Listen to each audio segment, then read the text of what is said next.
Maraming mga ebidensya na si Ken ay talagang napaka-humble at napakabait na tao. Ultimo mga karaniwang staffs niya at crews, pati mga security guards ay kinakausap niya at nakikihalubilo siya.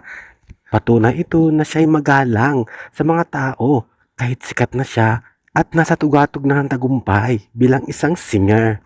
Sa mga hindi nakakaalam, si Ken or Philip ay may sariling kumpanya at isa siyang CEO maliban sa pagiging board of trustee ng One's Entertainment. Ito nga ang post ng isang 18. Sabi daw ng gwardya, si Ken kahit hindi maputi, ang pugi nun. Kasi nga sa Pilipinas, ang level ng kagupuhan ay ang kaputian. Pero hindi yun totoo. Hindi lang kaputihan ang balat, ang reference ng kapugian. Dapat ang kabutihan ng puso at ang itsura ng mukha, talaga namang pogi si Ken. At isa pang dagdag ng reference ng pagiging pogi ay ang pagiging humble. At kaya mong ibaba ang iyong kalooban kahit sikat ka na at kaya mong makipaghalubilo sa mga taong nasa paligid mo. Sobrang nakakabilib si Philip dahil kahit sikat na siya at marami ng achievement, ayaw niyang patawag ng sir.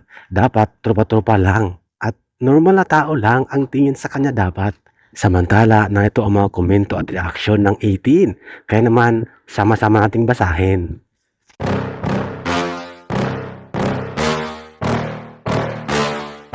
Yeah. Please tell me that I can't, that I won't, that I fail, that I'll never make it out, yeah. Please tell me all the bad, never good, fill my head full of every single doubt, yeah. Please say any negative thoughts, I pop off when I hear people say I cannot. I get off to the thought of proving everyone wrong, I won't stop to the top, so you better back off and get lost. I'ma stay loud, stay proud, never running out, never heading south. I'll be spreading out, call it word of mouth, can't put me down, I'll be getting loud. You can have it douse, not what I'm about, have your fucking cloud. It be raining now, I keep making sound, go another round, bitch I'm legend bound, can't stop me now. You don't wanna fuck with me, a slow burn like a disease. Just tell me that I can and I'll show you things that you couldn't believe. Just tell me that I can. Just tell me that I can. Just tell me that I can. Just tell me that I can.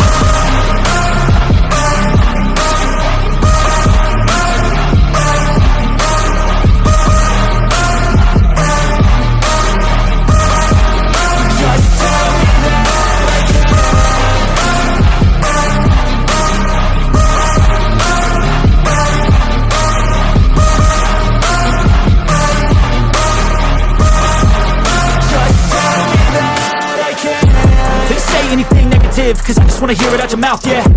Give me fuel, it's a tool that I use to go ahead and run my fucking mouth, yeah. I take shots, I take loss, I make shots, I miss lots. That's how you get big box, you get yachts, you swing lots and pop off a big shot. I ain't done chasing, got big dreams, bigger things, impatient. Who's at the top think they need replacement? Who's at the top think I'm gonna erase that, face it. I don't give up quick, I don't give up shit, I won't give up this. Cause I know that I want it, know that I'm on it, I'll make it, I promise. You don't wanna fuck with me. Ang ganda ng caption ng post na to. Sabi, ang pagiging nice at mabait na tao ay hindi lang sa harap ng kamera, kundi sa likod ng kamera. At marunong ka ding makipaghalubilo sa mga karaniwang tao sa paligid mo. O diba, si Ken or Philip dapat ang magandang gawing halimbawa sa mga taong nangangarap na galing sa hirap, sumikat, nasa tugatog ng tagumpay, subalit hindi nagbago kahit kailan.